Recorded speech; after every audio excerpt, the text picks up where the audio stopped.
लीला आहे पुढे, देवद्रोणी देवता पूजा स्वीकारू. देवद्रोणी लीला क्रमांक 100. देवद्रोणी, देव म्हणजे देवता, द्रोणी म्हणजे त्या ठिकाणी असा खड्डा होता, द्रोणासारखा त्या खड्ड्याचा आकार, म्हणून त्याला देवद्रोणी असं म्हटलेलं आहे. देवता पूजा स्वीकारू. त्या ठिकाणी काही देवता मनुष्य वेशामध्ये स्त्रीच्या रूपामध्ये स्वामींच्या दर्शनासाठी, स्वामींच्या भेटीसाठी त्या ठिकाणी आलेले आहेत. स्वीकारू म्हणजे त्या देवतेचं पूजन स्वामींनी स्वीकार केलेलं आहे. देवद्रोणी स्थान केलेलं ना तुम्ही. छिन्नस्थळीच्या पुढे आता पाण्यात आहे बघा, पाण्यात आहे ते. उन्हाळ्यामध्ये तुम्ही केलं असेल. एकोदी गोसावी असी दुपारीचा पूजा सुरू झाला. एक दिवस स्वामींचा दुपारचा पूजावसर झालेला आहे. आरोगण झाली, स्वामींना भोजन झालं. पहोड झाला, पहोड झाला म्हणजे स्वामी निद्रिस्त झालेले आहेत. उपहोड झाला म्हणजे स्वामी उठलेले आहेत. मग गोसावी भक्त जना ते राहाविले. स्वामी सिन्नस्थळीला आहेत. स्वामींनी भक्तांना सांगितलं, तुम्ही आता इथेच थांबा, मी एकटाच जाणार आहे, माझ्यासोबत तुम्ही कोणी येऊ नका. मग एकल्याची देवद्रोणी विजय केले. स्वामी एकटेच ते देवद्रोणी जे ठिकाण आहे त्या जागेवर स्वामी एकटेच त्या ठिकाणी गेलेले आहेत. आता हे प्रत्येक स्थानाची बघा नावं आहेत. जसं मागं आपण बघितलं पिंडाचं स्थान, म्हणजे ते त्याला पिंडाचं स्थान का बरं म्हटलं, त्या ठिकाणी पिंड प्रदान खडक होता, ती पिंड प्रदान करण्याची जागा म्हणून ते पिंड खडक म्हटलेलं आहे. कारण नदी ना तर सगळीही नदीवर सर्व ह्या क्रिया चालतात, म्हणून विशिष्ट त्या कार्यावरून या ठिकाणी नावं पडलेली आहेत. तसं या ठिकाणी ही देवद्रोणी म्हणजे खड्ड्याच्या ठिकाणी त्या देवता आल्या म्हणून देवद्रोणी. स्वामी विजय केले. गोसावी तेथ उभे राहिले तव देवता निघालिया. स्वामी त्या ठिकाणी उभे राहिल्यानंतर त्या स्थानीच्या देवता तिथून निघाल्या. जळी, विहिरी, रावळगणी या देवतेंचा रहिवास आहे. प्रत्येक देवतेची स्थानं आहेत. जसं अंतराळीच्या विमानामध्ये राहतात, हो की नाही, कोणी पाण्यामध्ये राहतात. आणि कर्मभूमीच्या देवता जळी म्हणजे पाणी, जळी रावळगणी म्हणजे पडके राजवाडे आणि पडके मंदिरं, या ठिकाणी हे देवता थांबलेले असतात. ह्या देवता पाण्यामधून आल्या कारण त्यांचा तो रहिवास आहे. आल्यानंतर खळीचे सावले खळीचे चोळिया. खळीची चावले म्हणजे करड्या रंगाचे, चोळी म्हणजे ब्लाऊज, आत्ताचा ब्लाऊज, त्या काळची चोळी. खळीची सावले, खळीची सावले म्हणजे खळीची साडी, चांगल्या प्रकारचं भरजरी वस्त्र. एकदम ते वस्त्र म्हणजे कसं होतं, साडी चमचम चमचम करू लागली, कारण त्या कोण होत्या, त्या देवता होत्या. हाती कनकाचे परियळ. हाती कनकाचे म्हणजे सोन्याचे ताट, परियळ म्हणजे त्याच्यामध्ये त्या सोन्याच्या ताटामध्ये दिवा होता. वरी रत्नाचे दीप, माणिक मोत्यांनी घडवलेले मडवलेले दीप त्या ताटामध्ये होते. ऐसियालिया. अशा प्रकारे स्वामींच्या पूजनासाठी त्या देवता सगळ्या तयारीनिशी आलेल्या आहेत. आपण सुद्धा जेव्हा म्हणजे आरती ओवाळतो किंवा जे पूजेचं ताट आपण तयार करतो ते सुद्धा आपण चांगल्या प्रकारे आपल्याला सजवता आलं पाहिजे. स्त्रीकडे कुशलता असते, काही मोत्याने सजवतील तर काही फुलाने सजवतील, हो की नाही. आरतीचं ताट असेल, कुठले काही दिवा असेल, आपल्याला तो व्यवस्थितपणे सजवता आला पाहिजे. याला सुद्धा म्हणतात एक सामग्री.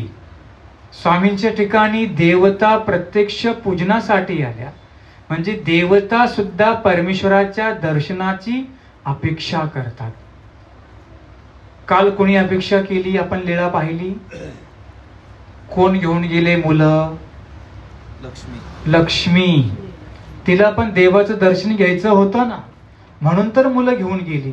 देवतेना सुद्धा वाटतं, अहो जो आमचा स्वामी आहे, आमचा जो मालक आहे, तो कसा आहे, त्याला आम्हाला भेटायचं आहे. परंतु एक लक्षामध्ये ठेवा, परमेश्वर सुद्धा दाखवल्यासावं दिसत नाही. जर परमेश्वराने धर्म धारण केला की मी या देवतेला दिसावं, तरच परमेश्वर त्यांना दिसतात. अन्यथा परमेश्वर देवतेला दिसत नाही. जिथे देवतेला दिसत नाही तिथं असा परमेश्वर दिसेल का? नाही. तर याची ज्ञाने आचरणे करून आम्हाला तो प्राप्त करावा लागणार आहे. वारा तुम्हाला दिसतो का? पण वारा आहे ना. तसा परमेश्वर जरी नाही तर परमेश्वर मात्र विद्यमान आहेत. या ठिकाणी त्या रत्नाची दी पैसा घेऊन आली. चंद्रदेवते भामाठानी पडती. चंद्रदेव नावाचे एक ब्राह्मण भामाठाणला शिकवत होते आणि मुलांना ते शिकवायचे. कोण? चंद्रदेव. तया 7 वार.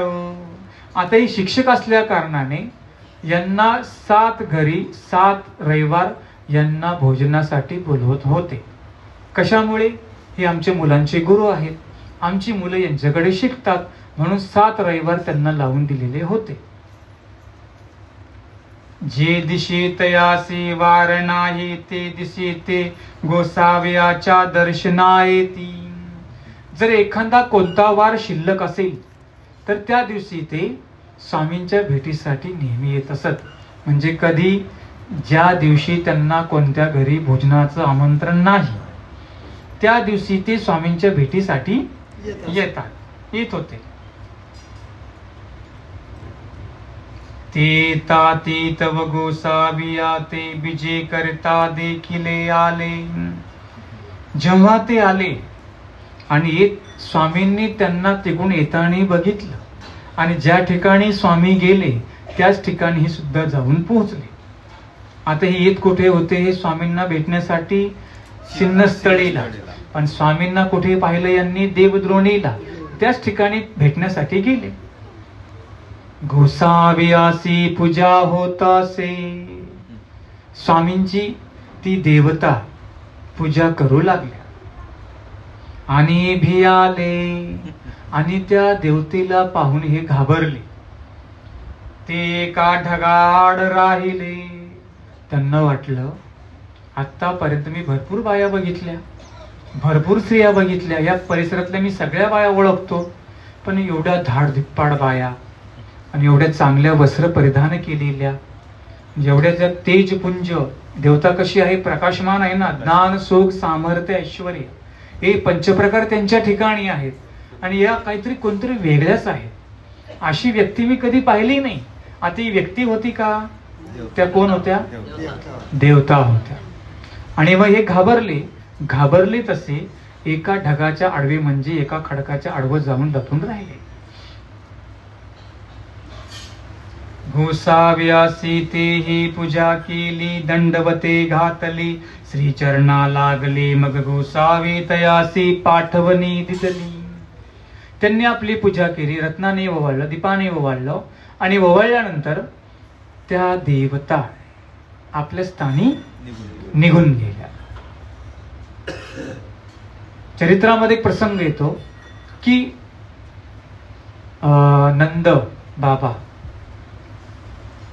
त्या वरुण जी देवता असते ती त्यांना घेऊन जाते आणि वरुणाने त्यांना पकडलं आणि देवाला सांगितलं तुझ्या वडिलांना कोणीतरी घेऊन गेले. आणि असं म्हटल्यानंतर देवाला माहिती होतं हे कुठे आहेत ते, आणि मग ते त्या स्थानी गेले. गेल्यानंतर पाहतो तर काय देवता आसनावरून उठल्या. ज्या वेळेस गोपाल कृष्ण महाराज त्या वरुण राजाच्या स्थानी गेल्यानंतर तिथली जी मेन देवता ज्याने नंदाला बांधून ठेवलं होतं ती देवता आसनावरून उठली आणि नम्र होऊन देवापुढे साष्टांग दंडोत टाकायला लागल्या. इतकंच नव्हे तर आपल्या डोक्याच्या केसाने देवाचा माथा झाडायला लागल्या अहो एवढंच काय, ते झाल्याबरोबर त्याचा जे काही सगळा परिवार होता देवतेचा, त्या सगळ्या नतमस्तक लोटांगण घातलं. नंदराजातच चकितच झाले. हे काय प्रकार आहे? अरे ज्यांची आम्ही पूजा करत होतो ते याच्या ठिकाणी नतमस्तक झाल्या. हे पोरग 8 वर्षाचं, एवढा सगळा परिवार याच्या ठिकाणी लोटांगण घालतोय. एवढंच काय, या सिंहासनावर जो बसला होता राजा, ती देवता ही तर पळत पळतच गेली म्हणे त्यांच्या समोर. मग नंदाला कळलं की हा पोरगा कोणी सामान्य नाहीये. त्याने विचारलं, बा तू कोण आहेस? मग त्यांनी सांगितलं, जे स्थान तुम्ही आलात ना ते स्थान मी तुम्हाला देणारच आहे. कशामुळे? जेची देवाच्या माता पितरा तेची भक्ताची आहे. म्हटले तुम्ही ज्या स्थानासाठी जी काय करताय ते तुम्हाला मी देणारच आहे. आणि याचा सगळ्यांचा राजा मी आहे. नंदाला नंतर कळलं की माझा पोरगा सामान्य नाहीये. यांना कळलं की अरे बापरे, ह्या देवत्या ठिकाणी स्वामींना भेटण्यासाठी आल्या, म्हणजे अजून त्यांना स्वामीविषयी थोरवी निर्माण झाली. हे कोणी सामान्य नाहीये म्हणून लक्षामध्ये ठेवता. देवता कुठे शरण जातात? परमेश्वराला. आणि तुम्ही कुठे जाता उपदेश घेतल्यावर? देवतेला. होतं की नाही आपलं असं? काही ताळमेळच नाहीये.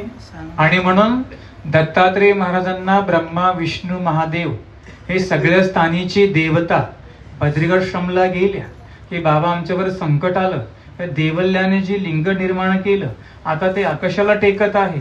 जर का ते आकाशाला टेकलं आमचं स्थान डळमळीत होईल, आम्ही खाली पडू. तर बाबा तुम्ही चला आणि काहीतरी करा. आणि मग तथास्तु म्हटल्यावर दत्तात्रेय महाराज माहुरासी आले आणि त्यांनी देवतेचा विघ्नाचा परिहार केला. जर विचार करा, परमेश्वराला देवतेच्या विघ्नाचा परिहार करावा लागतो, तर मग तुमचा परिहार देवता करेल का?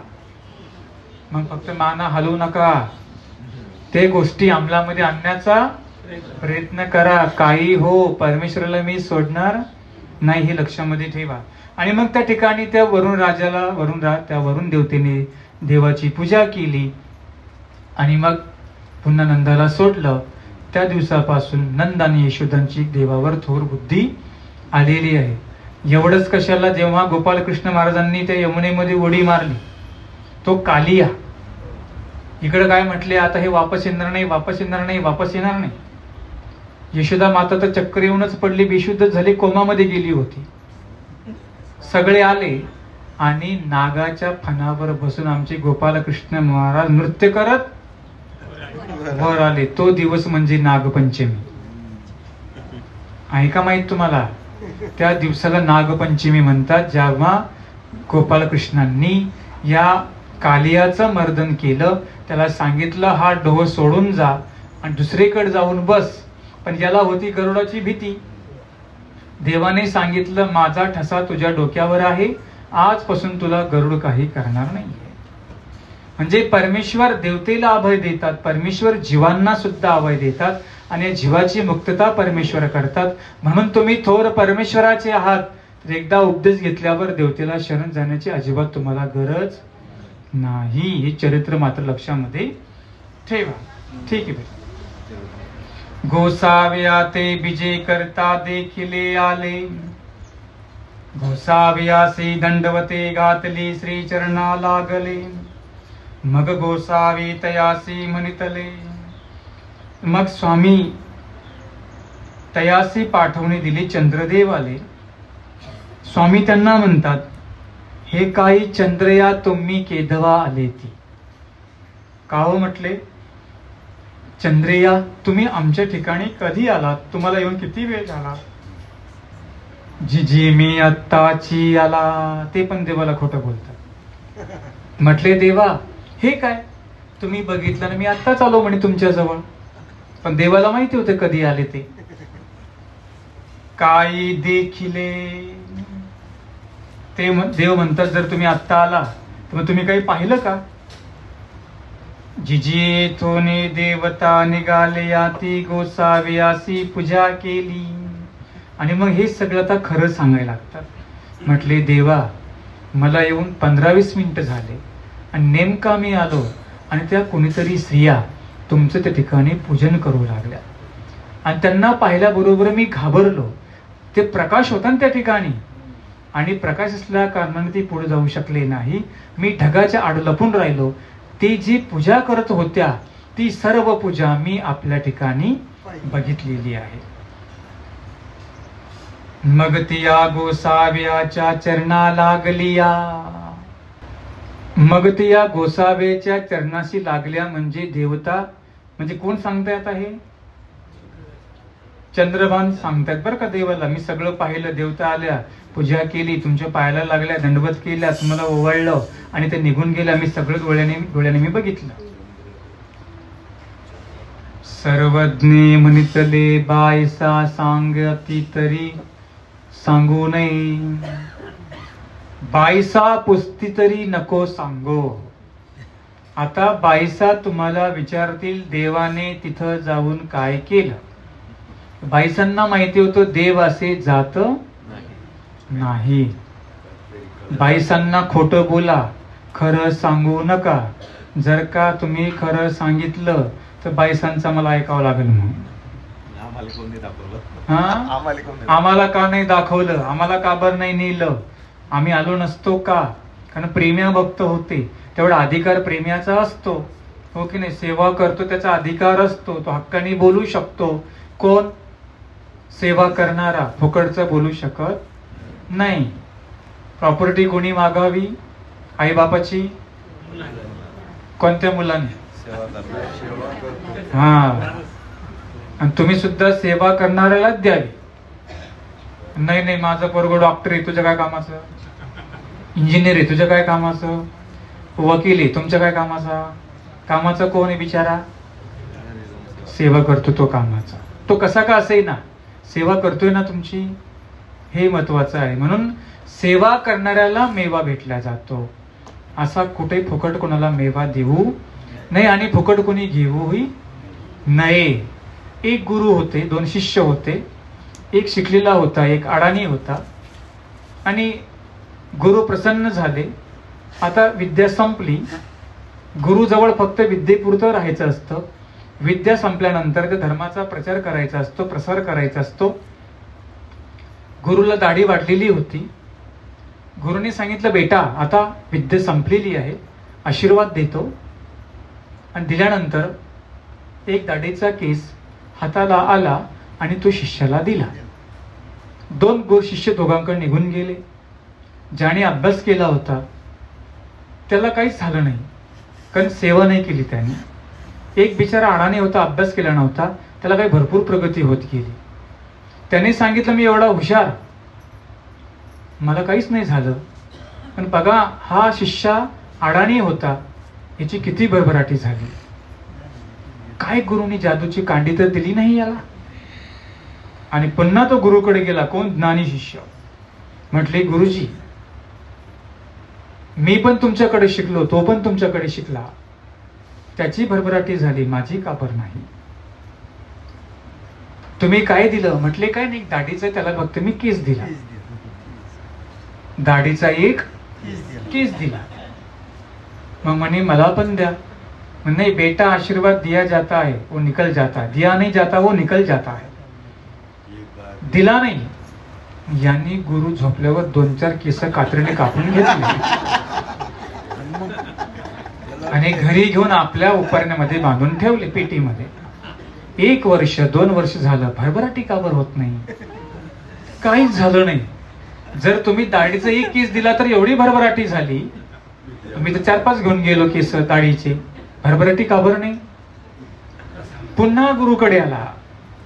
म्हटले, का हो, तुम्ही जर एकच तर केस दिला दाढीचा, मी तर तुम्ही झोपल्यावर 4-5 घेऊन गेलो म्हणजे दाढीचे केस. गुरुने फार सुंदर वाक्य वापरलं, बेटा आशीर्वाद दिया नहीं जाता वो अनायासी निकल जाता है. तो कधी दिल्या जात नाही, तो कोणत्या रूपाने तुम्हाला भेटल तर सांगता येतं का? नाही. ते गुळवे आहेत का? गुळवे साहेब आहेत का इथं? कुठे गेले? त्या माणसाचे 2 पाय म्हटले कामातून गेले होते. तुम्हाला माहिती आहे तो माणूस आज मत्यांचे भाषेत कसे. अच्छा अच्छा, गुळवे आहेत त्यांचं नाव, परमार्ग सेवक. त्यांनी सांगितलं की माझा पाय तिथून गेलता एक पूर्ण, मग दुसरा पाय सर्जरी केली, बसवला आणि त्यातून मी वाचलो. आणि म्हटले तेव्हापासून मी जी काही क्रिया असेल आताही त्या ठिकाणी स्मरणाला आहे. दररोज जाऊन सेवा करतात, तेवढी गाडी चालवतात, मार्गाचा भाजीपाला आणला. ते पहा अण्णा सांगतात की 12 ऑपरेशन झाले. त्या माणसाला पाहायला वाटेल का तुम्हाला? ते नाही वाटतात, दररोज असतात त्या ठिकाणी. 12 ऑपरेशन झाले पायाची, गॅरंटी नव्हती की हा वाचल. कशा कोणी वाचवलं? आशीर्वाद अनायासी निकल जाता है. फुकट वाचला का तो माणूस? देवाची कृपा, काहीतरी सेवा केली, परमार्गाची सेवा केली, गुरुची सेवा केली, अन्नदान केलं, आवडीपूर्वक केलं, परमार्गावर बुद्धी ठेवली, हा आशीर्वाद प्राप्त होत असतो. म्हणून सांगितलं ना, एक सिद्ध जर तुम्ही संपादन केलं तर तुम्हाला पर्वत एवढं भोजन दिल्याचा तुम्हाला लाभ होणार आहे. हे फक्त आपल्या दैवराटीमध्ये, बाकी ठिकाणी असा प्रकार नाही. म्हणून पहिलं पेरावं लागेल तुम्हाला, पहिलं पेरा, नंतर ते उगवेल. आपण काय करतो? पेरायचं काही करत नाही, फक्त उगवायची अपेक्षा करतो, फक्त मागायची अपेक्षा करतो. कधीतरी जरा पेरायला शिका, कष्ट करायला शिका, मग तुम्ही मागण्याचा प्रयत्न करा. आता हे जे आम्ही तुमच्या पुढे बोलतो, फुकट बोलतोय का? 12 वर्ष पेरावं लागलं. तुम्हाला किती सोपं झालं लगेच आज? देवद्रोणी शब्द आम्हाला किती वर्ष कळलाच नाही गुरुंकडून, हो की नाही? हे पिंड वगैरे काय कधीच कळलं नाही. एवढं मार्गात फोड करून सांगितलं जात नाही. शब्दाचे अर्थ आम्ही तुम्हाला सांगतो का, तर तुमच्या प्रत्ययस येईल. आणि हेच निरूपण, हे तत्वज्ञान आम्ही ऑनलाईनच्या माध्यमातून पाठवतो आणि कष्टाने प्राप्त करावं लागतं. विषय आपला चालला होता की सेवा बायसांचा हक्क होता. बायसा तुम्हाला विचारतील तर बायसांना काही सांगू नका. हो काजी? ते म्हटले हो देवा, तुमची आज्ञा. मग गोसावी गुंफेसी बिजे केले. मग स्वामी गुंफेकडे आले. सर्वज्ञ म्हणतले तव ते हसू लागले. आता यांच्या काही पोटात राहिलंच नाही. असा नियम होता, म्हटले बायांच्या पोटात राहत नाही तर माणसांच्याही पोटात राहत नाही, हे कळून चुकलं. आता तुम्हाला शाप दिलाय की नाही? कोणी दिला? का बरं दिला? हा बरोबर, कर्णाला सांगितलं नाही कुंतीने माझा पुत्र आहे म्हणून. आजपासून बायांच्या पोटामध्ये कुठलीच गोष्ट सापडणार नाही. म्हणून तर धांदूल दादाला बिचारला सगळं खाली तरफडावं लागलं. काय सांगितलं होतं? तुला सोनं देतो पण शेजारी सांगू नको. नवऱ्याने बायकोला सांगितलं आपल्याकडे भरपूर सोनं आहे, शेजारी सांगू नको. बायको म्हणते अहो मी तुमचीच आहे ना, मला सांगा काय कुठून प्राप्त केलं ते. बाईच्या पोटात राहतं का? नवऱ्याने बायकोला सांगितलं, बायकोने शेजारणीला सांगितलं, शेजारणीने तिला सांगितलं. सांगता सगळ्या गावात झालं, सगळ्या नगरात झालं. धांदूल दादाकडे फार मोठं सोनं आहे, हा स्वर्गामध्ये जातो, याला इंद्र सोनं देतो, आपण सुद्धा जायचं. त्याने सांगितलं काय रे धांदूल दादा, मी तुझी भावकी, मी तुझी आत्या. कोणी म्हटलं मी मावशी. एरवी कोणीच गायब झालं त्या सगळ्या दुःखामध्ये. पैसा आला की सगळ्याच गोळ्या झाल्या बहिणी, हो की नाही? तो म्हणतो मी वारस, तो म्हणतो माझा हिस्सा, एवढी जमीन माझी. सेवा करायला दुसरीकडे गेले होते निघून, हिस्से मागायला टपकले येऊन.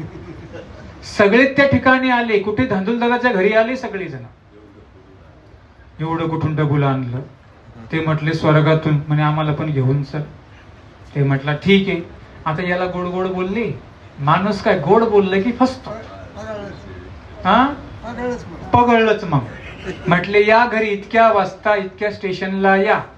एक इंद्राचं म्हसड येतं, ते म्हसड नव्हतं, ते होतं हत्ती होतं. हे म्हटलं म्हसड आहे, इतक्या वाजता तुम्ही यायचं. मी त्याची शेपूट पकडेल, माझी बायको माझा हात पकडेल आणि बाकीच्यांनी सगळ्यांची हात पकडायची. आणि असं करता करता करता करता उड्डाण घेतलं. विमान उडालं, अर्ध्यामध्ये गेले. म्हातारी लई बडबड करणारी होती. आता गपचूप बसायचं ना. सगळ्यात जर कोणत्या बोलतात ना, म्हाताऱ्या बाया बोलतात, आज्या आमच्या. आणि पटर पटर पटर सुरू केलं. स्वर्गात काय आहे, कुठं कोपरा आहे का, आंघोळी जागा आहे का, कुठं जावं लागतं, काय खायला भेटतं, काय वेगळं आहे का. आणि आता एवढं थांबली का बिचारी? नाही. तिने विचारलं स्वर्गात कापूस कुठं पिकतो. एवढंच नव्हे तर म्हटले स्वर्गामध्ये पिकलेला कापसाला भाव काय असतो. अहो आता स्वर्गात कापूस पिकेल का, तिथे भाव येईल का. शेवटी त्याचं डोकं किट्ट करून टाकलं हिने. आणि मग वैतागला आणि म्हटलं हे एवढा मोठा भाव असतो म्हणे असा. शेपूट दिली सोडून. जशी शेपूट सुटली सगळे जण त्याच्यावर अवलंबून होते. जसे पडले सगळे खडकावर पडले. कशामुळं? एकतर खोटं बोलले आणि दुसरी गोष्ट पोटामध्ये राहिली नाही. जर पोटामध्ये ठेवली असती तर मरेपर्यंत श्रीमंत तोच राहिला असता. म्हणून स्वामी काय म्हणतात, पोर जीव धांदुलाची परी करू पाहताय. पद्मनाभी देव होते, यांना वाटायचं मी अनुसरावं, माझा परिवार अनुसरावा, त्यांनी इकडे यावं. म्हणून स्वामींनी त्या वेळेला धांदूल मोक्षाची ही गोष्ट सांगितलेली आहे. आणि खोटं बोलल्यानंतर काय होतं, अशा प्रकारचा अपघात घडतो. आणि आता यांच्या पोटात राहिलं नाही, कोणाच्या चंद्रदेवाच्या पोटात राहिलं नाही. ते हसले. बाईसी म्हणितले हा चंद्रया हसतासी का. बाईसा म्हटले का रे चंद्रया, का बरं हसतो म्हणे. इथे तू हसावासी काही घटना घडलीच नाही, मग तू का बरं हसतोय. मी तुला मगासपासून पाहते तू सारखा हसतोय म्हणे. कोण म्हणतात? बाईसा म्हणतात. मग तेही अवघे लीळा बाईसा पुढे सांगितली. देवाने सांगितलं सांगू नको, याने सगळं सांगून टाकलं. आता ती लीळा आहे ना, तिचा मोह आवरेल का कुणाला? त्यांना तरी आवरेल का? म्हणजे एवढी जी इथं घटना घडली ती आवरेल का कुणाला? आवरणार नाही.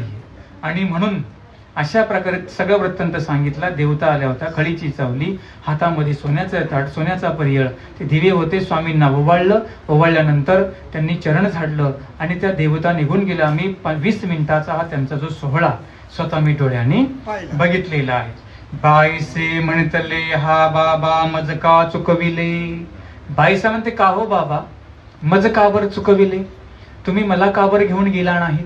जर तुम्ही मला नेलं असतं तर मला काहीतरी तो अवसर बघायला भेटला असता. परंतु स्वामींनी बाईसांना नेलं नाही. सर्वज्ञे म्हणितले बाये थोनी आता तुमते केदवाये ना चुकी जे हो. स्वामी सांगतात की बाई, आता इथून पुढे आम्ही तुम्हाला कधीही चुकवणार नाही. कदाचित बाईसांचा तो अधिकार नसेल म्हणून स्वामींनी त्यांना तिथं नेलं नाही. एक संदर्भ सांगतो. गोपालकृष्ण महाराज गुराखी चरण्यासाठी गेले. सांगतात की 9 लाख गायी, एक शब्द आलेला आहे का ओवीमध्ये, 9 लाख गायी त्यांना चरण्यासाठी पाठवलं. आणि पाठवल्यानंतर एक दिवस देवाने सांगितलं आज हात धुण्यासाठी नदीवर कुणी जायचं नाही. सगळे तुमचे हात खरकटे घोंगडीला पुसायचे. त्याच दिवशी जाऊ दिलं नाही. कारण की त्या दिवशी त्या स्थानीच्या देवता ती जळचरे देवाला पाण्यासाठी तुडुंब वर त्यांनी गर्दी केलेली होती. आणि स्वतःच गेले. त्यांना त्या ठिकाणी दर्शन देऊन आले. परमेश्वराचा हेतू असतो. उदाहरण या ठिकाणी देवतेला परमेश्वर का बरं दिसले तर स्वामींनी त्यांना दाखवलं. मग देवता आल्या होत्या का? हेतुस्थळकार सांगतात की देवतेमधला जो फळिया होता त्या फळियाने तो अधिकार जोडला होता. म्हणून तर त्या देवता स्वामींच्या भेटीसाठी आल्या. त्या देवतेमध्ये असलेला जो फळिया सुख भोगतो त्याच्याकडून स्वामींनी ती पूजा करून घेतली. जरी देवता फळ्यामध्ये गेले, जरी पशु स्त्रियांची जरी मध्ये हा जीव गेला तरी त्याची सुद्धा ती कणव असते. गोपालकृष्णांना पाहताना जळचरी का बरं वेचली, ती सुद्धा जरी त्या योनीमध्ये गेले तरी सुद्धा त्यांनी दर्शनाचा अधिकार जोडलेला होता. तुम्हाला प्रश्न पडला असेल की मग देवतेला दर्शन नाही तर हे कसं दिलं. त्या देवतेमधला फळिया जो होता त्याच देवता का बरं आल्या? त्याच फळियाचा अधिकार आला होता म्हणून त्यांनी देवस्वामींची पूजा केलेली आहे. अशा प्रकारची लीळा या ठिकाणी संपली. दंडवत हो. ज्यांना नित्यनेमान लीळा श्रवण करायच्या त्यांनी 94 052 75 075 नंबरला कॉल करा. दंडवत प्रणाम. जय श्री कृष्ण. जय महानुभाव.